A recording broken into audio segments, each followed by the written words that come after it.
In 2025, I had the goal that I was only going to spend $240 on books, and I kind of failed. Actually, kind of makes it seem like it's debatable. No, I definitely failed. But I do think I was a lot better compared to my book spending in 2024.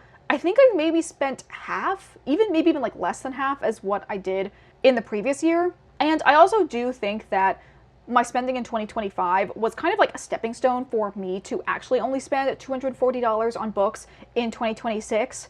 So I thought for today's video, I would go through and show you every single book I bought in 2025. Even though I am trying to very much like cut down the amount of books I buy, I do really like still watching haul videos. I feel like I've grown to appreciate them more for booktubers that have like smaller channels and who are also into like very niche things, because I feel like a haul video is a really good indicator of their interests. It helps me see like where we align in terms of taste. Like, did you buy the same books I did? As well as like kind of giving me indirect book recommendations that I will then be interested in reading. So I'm going to show you everything I bought in the last year today. You will see pretty quickly I have kind of like just two modes of buying books, which is books that I have thrifted or got at library sales, and then ones that I specifically like went out of my way to buy, which is pretty much just gay romance books that I bought new in store. I also think that this year I did a pretty good job of reading a lot of the books that I bought, so I can actually give like real reviews and like share my opinions on the books as I talk about them. But for pretty much all of the other ones, it's just going to be like me showing the book, maybe saying why I got it, and then we're going to move along because I do have a lot of books to talk about. I also went ahead and organized all of these by genre. And yeah, it'll become pretty apparent really quickly, like which genres I gravitate towards. So if that sounds interesting to you, then keep on watching. The first assortment of books that I have to show you is my large category, which is all of my gay romance books. I'm actually really proud of how big my collection has grown in the last couple years, and there's still more that I definitely want to add to my collection. First one I have here is It Takes Two to Tumble by Cat Sebastian. I bought this book at Barnes & Noble with a gift card I had for my birthday last year. It's the first book in her Sedgwick series. I gave this book 4 stars. I thought it was cute, although maybe a little bit too no plot, just vibes for my personal taste. Next, we have a series that is part of my yearly TBR that I'm so excited to check out, and that is the 3 books in the Roaring Twenties Magic series by Ali Theron. So we have Proper Scoundrels, Once a Rogue, and Viscounts and Villainy. This is a historical fantasy romance series. I bought the second and third one new. The third one had just come out in 2025, but the first one, for some reason, I think is already out of print, so I had to get it secondhand off of like eBay. I really like Ali Theron's other series that this is a spin-off from, and the main character of this book is also one of my favorite side characters from that series. So super excited to get to reading all of these 3, hopefully sometime in the next year. The next one we have here is A Liaison with Her Leading Lady by Lottie R. James. We have a lesbian historical romance set in the 1830s that is between an actress and a female playwright. I love the vibes and how campy this cover is. I got this one secondhand at one of my favorite queer bookstores. It's also a book I can get through Hoopla, and I'm hoping that I can read this as part of my yearly TBR as well. Next up, we have The Duke at Hazard by KJ Charles. This is one of the last books I read in 2025, and I gave it 4 stars. I liked the main romance, but I wasn't the biggest fan of this kind of like side quest that the main characters end up going on for a big chunk of the book. Like many other KJ Charles books, this is a historical romance. This is also like kind of the sequel or like companion novel to The Gentle Art of Fortune Hunting, which is a book I don't own yet, but I really liked that book when I read it. So I wanted to like keep the good vibes going and ended up picking up the sequel, or you know, the other book in the series, new from Barnes & Noble. Next we have You Should Be So Lucky by Cat Sebastian. Another Cat Sebastian book. This is one of the other ones I've added for my yearly TBR. This is, I believe, set in the 1960s and is an romance between a reporter and a baseball player. This book I think is technically like the second in a companion novel series, but since I already own this one, I'll probably read it first and then go back to read the first book in the series. Okay, let's take a break from my queer historical romances for a second. I picked up a copy of Captive Prince when I was in Chicago for Christmas from a Half Price Books. I own the other 2 books in the series, which you will soon see. I read this book, I think back in 2023 or 2024, and I gave it 4 stars. It's the only book to this day that I've read in a single like 24-hour period. I pretty much read it all in like one 7-hour sitting. And since then, I've read other C.S. Pacat books, and I really like their writing style. Going along with that, I picked up this copy of King's Rising that has the new covers from Barnes & Noble using the same gift card that I had for my birthday. And then when I was out thrifting, I found this version of King's Rising. So now I have a full collective set of the original covers, and I'm just going to keep this one of the new covers since I'm not a big fan of the illustrations for the other two books in the series, but I decided to keep this one and maybe eventually I'll have it like facing out on my bookshelves once I have a lot more space. I'm gonna go through a bunch more of my queer historical romances now. We have Don't Want You Like a Best Friend by Emma Earl Albin. This is an 1850s lesbian historical romance.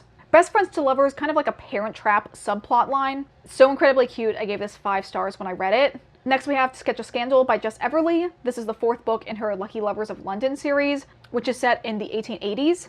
I own almost all of Jess Everly's books. I don't have the first one in this series, but this was one of the books I actually pre-ordered in 2025 because I knew I wanted to read it. I've really enjoyed all of the books in the series, and I give this one 4 stars when I ended up reading it. Next up, we have The Scotch Boy by Alex de Campi. This is another gay historical romance set in the 1300s England. Enemies to friends to lovers type dynamic going on. I really love this book and gave it 5 stars when I read it. I also can't stop mentioning the fact that it is actually reworked Stucky fanfiction, which is just like an added layer that makes me love it even more. I'm always a big fan when fanfiction authors get the chance to turn their work into published books, and this one was no exception. I really loved it. I'm not even a huge Stucky fan, and I still really love this. Next up, we have The Hourglass Throne by Katie Edwards. This is an adult urban fantasy romance, and is the 3rd book in the Tarot Sequence series. I previously owned the other 2 books, and then I ended up finding this one secondhand at my favorite queer bookstore. I love this book. I give it 5 stars. The Tarot Sequence series has definitely become one of like my all-time favorite series, and I'm so excited for when the 4th book comes out in 2026. Next up, we have another Ali Theron book that I picked up this year, which is Liar City. This is the start of her urban, like sci-fi fantasy thriller romance series. I really like this book and ended up giving it 4 stars. I'm super excited to read the 2nd one, and then hopefully very quickly after that read the 3rd one when it comes out in 2026. I was actually already listening to the audiobook, and then when we went to Book Off in New York City, I ended up finding this copy used there, and it really felt like a sign, so I decided to pick it up then. Okay, we're getting down to the last couple of books in my gay romance section. We have A Taste of Golden Iron by Alexandra Rowland. This, I believe, is a fantasy romance that's between a prince and his bodyguard. I got this book from a thrift store, so it was like $1, and obviously it's one of the, I think, more well-known gay fantasy romances, so I decided to pick it up for that reason. I don't know what the previous owner did to this book, but it's like really weirdly sun-bleached. The next book we have is The Secret Lives of Country Gentlemen by KJ Charles. This is one of the KJ Charles books I read last year, in 2024. I can't say last year and think it's 2024 anymore, because last year is now 2025. I give this book 4 stars when I read it. I wasn't the biggest fan of the intro section, since I wasn't a huge fan of Gareth as a main character. However, because I love the 2nd book in this series so much, I kind of wanted to go back and revisit the 1st one, and eventually I probably also will buy the other book in this companion series. And lastly, for all the queer historical romances I have, we have Tangled Web by Lee Rowan. This is another one I found used at my favorite queer bookstore. The cover is so camp. This is an 1860s Regency romance.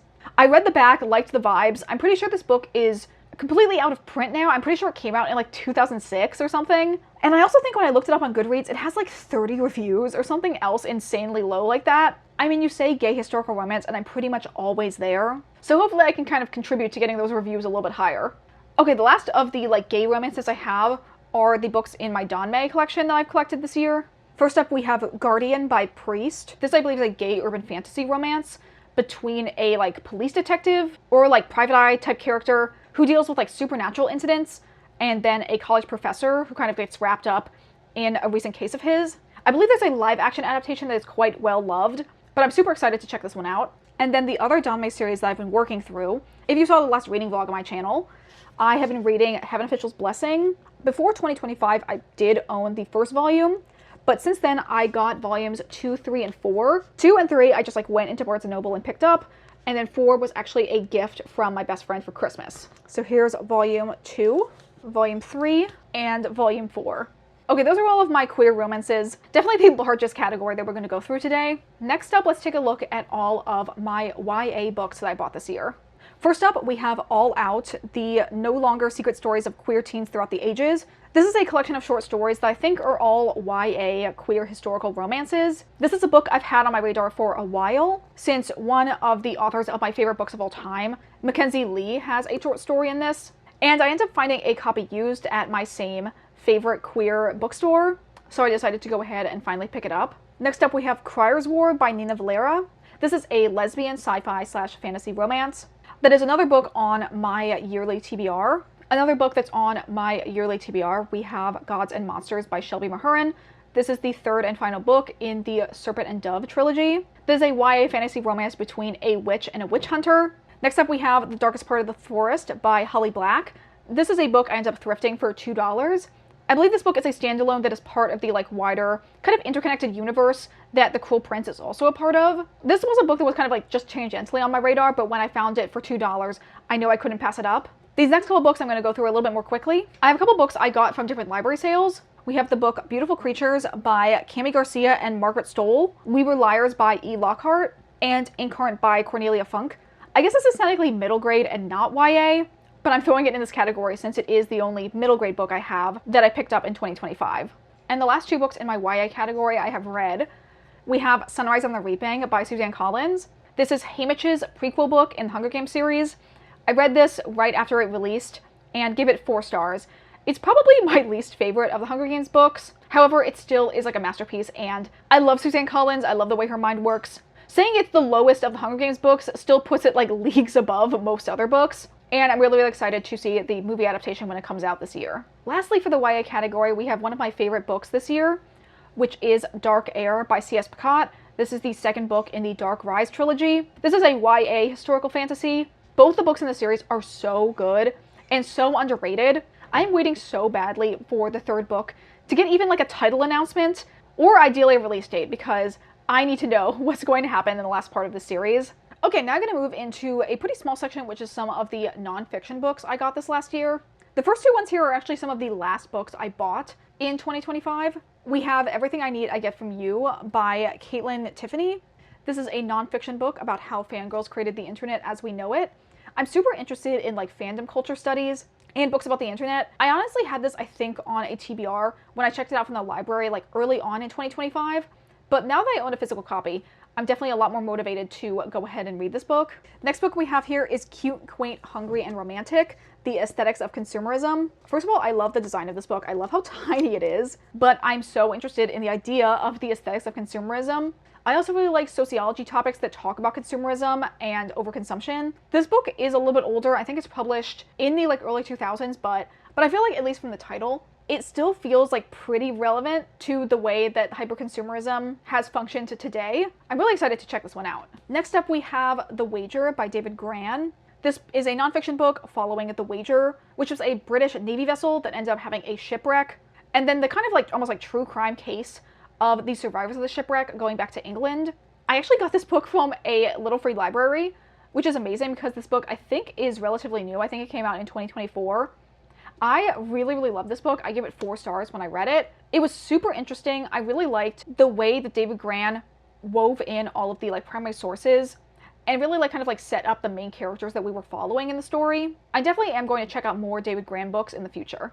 And lastly, for my nonfiction category, we have You Didn't Hear This From Me by Kelsey McKinney. This is a collection of essays talking about the topic of gossip, sort of the different forms it takes and the different uses it has. Kelsey McKinney is the former host of the podcast Normal Gossip, which I'm sure was part of the reason why she decided to write this book, having interacted with the concept of gossip a lot through her work on the podcast. I gave this book a 3.5 stars. I feel in reading it, while I did really like Kelsey McKinney's writing style, I kind of learned the fact that I'm not actually interested that much in gossip as a nonfiction topic. I feel I enjoy the podcast and what it represents, but I feel I did find myself getting a little bit bored when reading the actual book. Okay, the next section I'm going to go through here is my adult sci-fi and fantasy. This is a surprisingly small section, I think because a lot of the ones I read tend to have a queer romance subplot, so they kind of got lumped into my queer romance section. Honestly, this first book probably could have been in that section. We have The Tale of the Body Thief by Anne Rice. This is the 4th book in the Vampire Chronicles series. I really wanted to read this book last year and just ran out of time, but hopefully I can read it sometime in 2026.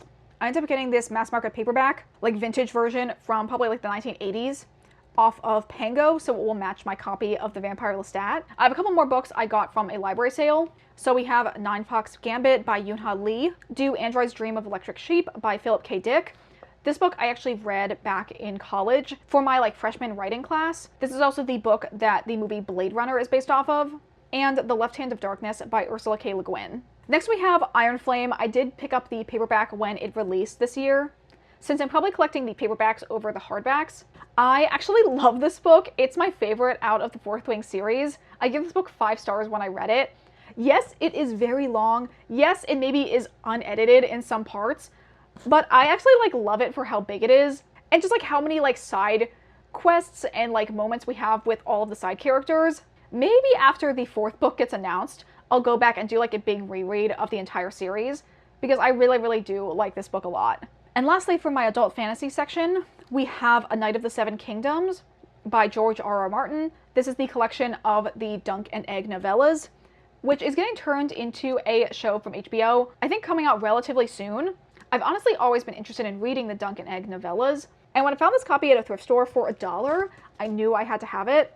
Okay, we are finally in the home stretch, and we're just going to do a general miscellaneous category. We have historical fiction, we have women's fiction, we have weird girl lit, we have thrillers, we have whatever else categories there are.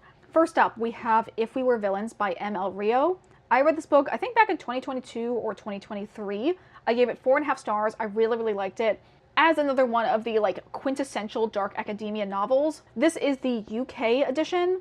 I actually thrifted both this and the regular US paperback. The original US paperback, not the new redesigned like spray edge version. But when I found this version, I decided to unhaul the other US paperback that I had and just like gave it to a random little free library.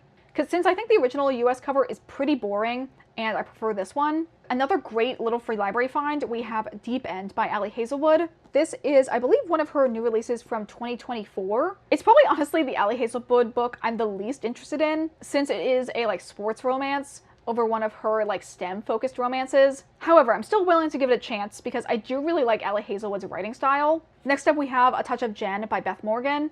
This is a very like weird girl lit. I've heard a lot of people compare it to Bunny by Mona Awad, which is probably like one of the only weird girl lit books that I have read and really liked, so I'm interested in checking this one out. Next we have 2 Taylor Jenkins Reid books.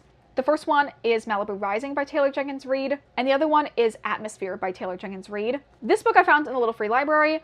This book I actually found secondhand for $10 at my favorite queer bookstore. This is one of the other last books I read in 2025, and I gave it 4 stars. And Malibu Rising is one of the books that I have added for my yearly TBR in 2026. This is a queer love story between 2 female astronauts in the 1980s. And then this book, I don't know exactly when it's set. I think it's 80s or 90s. And it's about a group of like Nepo baby children of this one like famous musician. Both of these are kind of part of Taylor Jenkins Reid's extended fake famous people universe books. I have a couple thrillers here. We have In My Dreams I Hold a Knife by Ashley Winstead, a book that I think was kind of a big favorite on BookTube for a while. I picked this one up at a library sale. I also have Gone Girl by Gillian Flynn. This book is one that I have watched the movie adaptation already. It's honestly one of like my wife's comfort movies.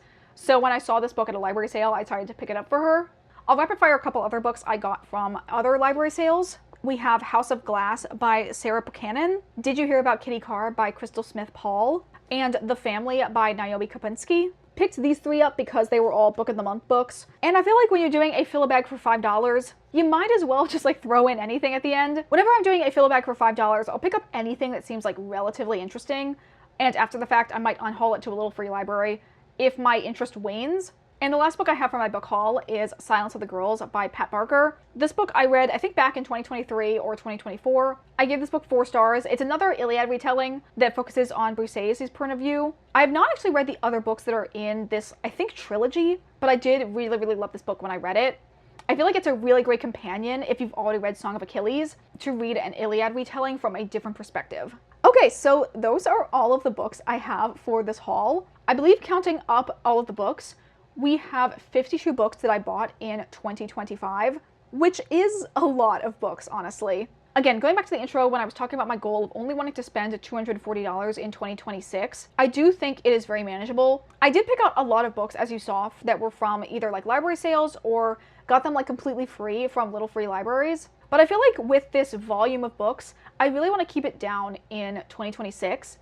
Maybe hauling like less than half would be ideal, and just really focusing on working through as many books as I can in my physical TBR. Obviously, the largest selection that I bought from was my queer historical romances, and I have a lot of books in this category that I have not read yet that are now part of my physical TBR, and I honestly would love to read them because I think I'll probably love all of them. So yes, a big goal in 2026, read down my physical TBR, cut back on buying books, unhaul any books that I find that I'm not really loving or think that I wouldn't want to reread again. And yeah, hopefully if I do this video sometime next year, there'll be a lot less for me to show. Because having to lug all these books into the room, and now having to lug them all back and get them reorganized on my bookshelves, kind of a nightmare. Anyway, with that all said and done, we're now at the end of this video. If you guys enjoyed this video, consider liking, commenting, or subscribing if you aren't already. If there's any book you saw in this haul that you have read and really like, I love to hear your recommendation in the comment section down below to kind of pick out which books I should read from my physical TBR next. But that is going to be it for me today. I hope you guys all have a wonderful day, and I will see you all in the next video. Bye!